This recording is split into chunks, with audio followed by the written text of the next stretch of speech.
byagorana cyane kuvuga ko ari ubwa mbere wumvise iri jambo online business. Ku munsi w'ejo nibwo humvikanye inkuru ku mbuga nkoranyambaga abaturage bavuga ngo Tempi yafunze. Si yo yonyine gusa kuko nka FMC Pay yarafunze, Ultravolium irafunga ndetse n'izindi. Nubwo online business harimo iziri scam ndetse hakaba harimo n'iziririyo, ariko biragoye cyane kwizera online business bakubwira ngo shora amafaranga wunguka nde. Ubundi kuva mu mwaka wa 2019 kugeza mu mwaka wa 2024 nibwo mu Rwanda icyitwa online business cyamamaye ku buryo umuntu wese wari kubaza ngo online business ni iki yari kubigusobanurira ndetse ashize amanga. Urugero naguha ni nka Alliance Global, FMC Pay, Golden ndetse n'izindi. Izi zose icyo zahuriragaho ni kimwe, ni ukugura imigabane maze iyo migabane yawe ikajya igenda ikungukira. Inyinshi muri zo zakubwiraga ko yishyura 4,500, 5,000 ngo maze ugahabwa amavideo ugomba kureba ku munsi, ngo amavideo akagenda yinjiza amafaranga ngo ku buryo ku munsi ushobora gukorera 120,000. Bakakubwira ko ako kazi koroshye gakorwa n'umuntu wize ndetse n'utarize. Bityo rero abantu batari bazi bya online business bagashoramo ibyo 4,500 ngo barebe koko ayo mafaranga bazayunguka. Iyo wamaraga gushoramo ayo mafaranga bagusabaga kuzanamo abandi bantu nabo bagashora. Noneho iyo byageraga kuri Alliance Global ho byabaga ari urundi rwego. Alliance Global yo yavugaga ko yacuruzaga imiti, aho wagendaga nyine ukagura amapaki y'imiti ngo ukagenda uyacuruza mu bakiriya ngo maze ukagenda urushaho kunguka. Muri icyo gihe nibwo wajyaga mu mujyi ugasanga imigirigiri y'udusore twambaye kositimu tukakubwira tuti twatangiye nta kintu dufite none ubu tumaze kuba abakire ngo dore nk'imodoka ni yanjye. Oya da, ibya Alliance Global ho byari urundi rwego,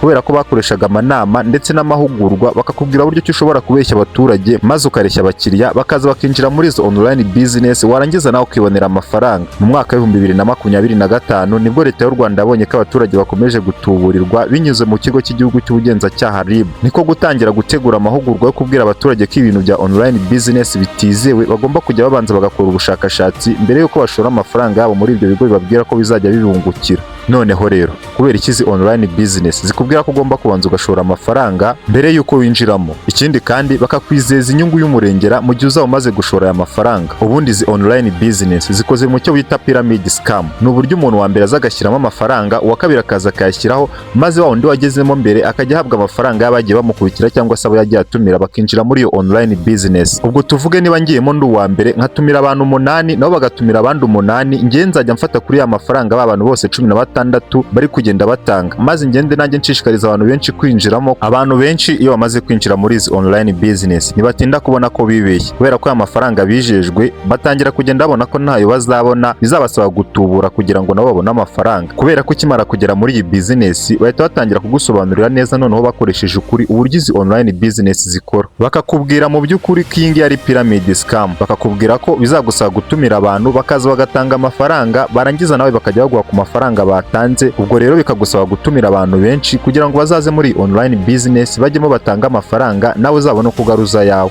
Uzi ikibabaje ku bantu binjiramo nyuma, hari igihe winjiramo nyiri business cyangwa se washinze icyo kigo amaze kubona ko amaze kugwiza amafaranga menshi muri company yarangiza agahita yihagarika. Ubwo urumva yayihagaritse naho mujya kuburana, kubera ko izi business n'ahantu ziba zanditse na hamwe. Ubwo nyiri umushinga agihagarika umushinga, amafaranga yose baba barashyizemo yose ahita yikubira. Ubwo babandi baje nyuma bagashoramo amafaranga yabo yose bahita bayahomba, babandi bagiyemo mbere bakunguka kubera ko baba baramaze n'ubundi gukuramo ayabo, baba bumva ntacyo bafite cyo guhomba. Ubwo rero nko ku muntu wagiyemo mbere akunguka yumva nta cyaruta izi online business, ariko kuri wa wundi wagiyemo nyuma bagahita bafunga iki kigo ahita yumva izi online business azizunutse, ndetse agatanga na wa muntu wamushyizemo bagatangira gushwana bitewe n'uko nta kuntu wabwirwa kuzajya muri online business ugahabwa amafaranga, warangiza wamara kugeramo ukabona nta mafaranga ubonye ahubwo n'utwaye twose batwibye. Reka tujye ku cyo bita investment project nk'iyi Tempi ndetse na Alliance Global. Izi nazo ni online business. Izi ngizi zo bakubwira ko ugomba gushyiramo amafaranga y'umurengera, abenshi bahera ku 27,000 kuzamura. Ahangaha ho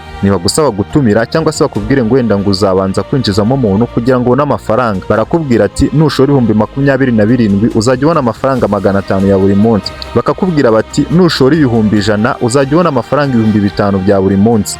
Ibyo byose ubikora nta hantu byanditse, ukabikora mu buryo bwo kwizera abantu utazi gusa kubera ko runaka ari umuntu wakubwiye ko yashuyemo akaba amaze gukuramo aye, ukavuga ngo nanjye reka nyashyiremo wenda nzakuramo ayanjye ndetse nanayarenze. Abantu benshi ku mbuga nkoranyambaga bari bamaze igihe bizeye iyi Tempi kubera ko bahaga amafaranga, ikindi kandi ikabishyura neza. Gusa nk'izindi online business zose, Tempi nayo ku munsi w'ejo nibwo yafunze imiryango. Abantu batangira kubona ko kubikuza bitagikunda ndetse no gushora bitakiri gukunda, batangira kubona binjira ku ma account yabo bakababwira ngo network failed cyangwa se nta network bafite, nyamara bari kubasha kwinjira ku bindi bikorwa bigakunda. Ubwo bahita bavuga ko iyi Tempi nayo yamaze gukinga amarembo. Benshi muri bano ba agent ba MTN nibo bakundaga gukorana cyane na Tempi, wabonaga ko bababaye cyane ndetse n'abaturage bagiye bayizera bakagurisha utwabo bakadushyiramo kubera ko iyi Tempi yafunze kandi nta hantu yanditse muri leta. Benshi batekereje kujya kurega, ariko kujya kurega naho bishingiye kubera ko kujya kurega bijyana no kuba icyo kigo cyanditse muri RDB. Mu gihe icyo kigo kitanditse muri RDB n'abagikuriye bose batababurirwa irengero. Ubwo rero ukabura aho urega kubera ko nta n'uwo warahaye amafaranga yawe, ubwo rero amafaranga yawe akababurirwa irengero. Leta y'u Rwanda yagiye igaragara kenshi ishishikariza abaturage kwitondera abantu babwira ngo nibashore amafaranga bunguka andi,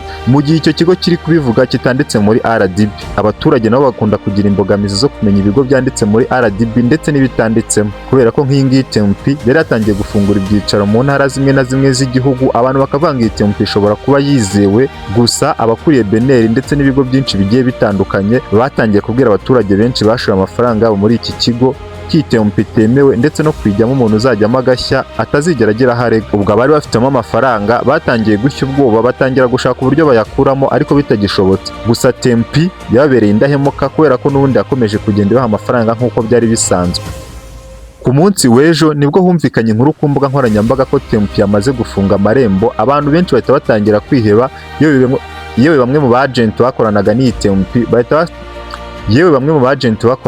Tempi bahita batangira guta imitaka ku mihanda, bajya ku mbuga nkoranyambaga maze barandika ko gusa ibyo ntacyo byari buhindure kubera ko n'ubundi iyi Tempi leta yari yamaze kuvuga ko itemewe, ndetse babwira n'abaturage ko uzaburira amafaranga yo muri Tempi atazigera agira icyo abaza kubera ko iyi Tempi nayo ni pyramid scam. Mu by'ukuri nk'inama ku bantu bakoresha online business, nibakubwira ngo YouTube itanga amafaranga uzabyemere kuko YouTube ni urubuga ruri official rutanga amafaranga mu bihugu byinshi bigiye bitandukanye. Nibakubwira ngo TikTok itanga amafaranga uzabyemere kubera ko TikTok itanga amafaranga ku bantu bayibarurije mu bihugu byo hanze. Nibakubwira ngo Instagram itanga amafaranga uzabyemere kubera ko Instagram ni urubuga abantu bakoresha bamamaza, ku buryo ushobora gukora nka video igatrendinga umuntu akakwizera akagusaba ko wajya umwamamariza. Nibakubwira ngo Forex trading itanga amafaranga, ibi nabyo ntuzabihakane kubera ko ari abantu benshi bakorera amafaranga muri Forex trading. Ariko umuntu uzakubwira ngo ari online business itanditse muri RDB cyangwa se online business yavutse nshyashya akakubwira ngo shoramo amafaranga yawe, inama nakugira ntuzegere ushyiramo n'igitoboye,